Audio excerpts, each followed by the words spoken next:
malaking utang na loob rin po ni dating Pangulong Duterte rito, yung Kabaka. Unang-unang sumuporta kay dating Pangulong Duterte nung tumatakbo siya kasi Judge Ilaw po dito sa Kabaka, kamiyembro, kaklase po ni former President Duterte. Ilan lang po yung sumasama sa kami noon. Pero yung Kabaka talagang nakipaglaban. Headed by our congressman. Napakabait po. Napakamatulungin. Ako po makakagarantiya rin po sa inyo. Tutulong po ako rito sa Maynila sa abot ng aking makakaya. Magtutulungan po kami magtrabaho ni Congressman Amado Bagatsing. Tulungan po natin. Palakpakan po natin si Congressman Amado Bagatsing. I want our district to be known as the best district because of the output. Nakatulong sa bayan, nakatulong sa distrito. Ginawa ko po yun yung congressman nyo ko. Kaya ako po naman ay handa muli magsilbi sa inyo. Kaya ang aking pong panawagan ngayon, help me, join me, not only make Manila great again, as sinasabi ng ating Yorme, but for our district, join me in making the 5th district proud again as the best district in the Philippines.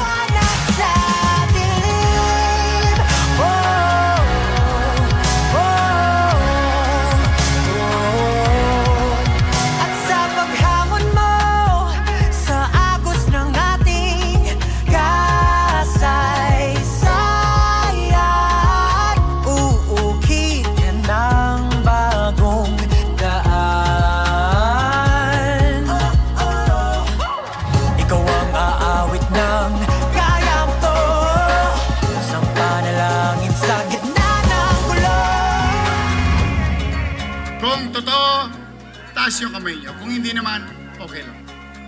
Sino sa inyo na servisyoan ng Kabaka? Talagang pangmatanda no?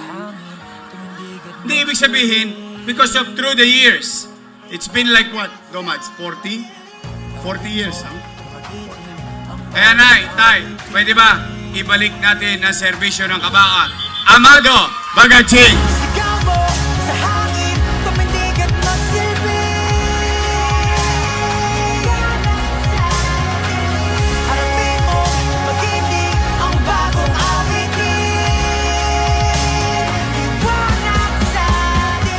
I need them.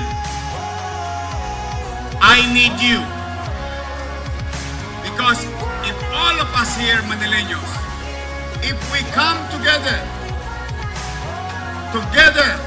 we can make Manila great again.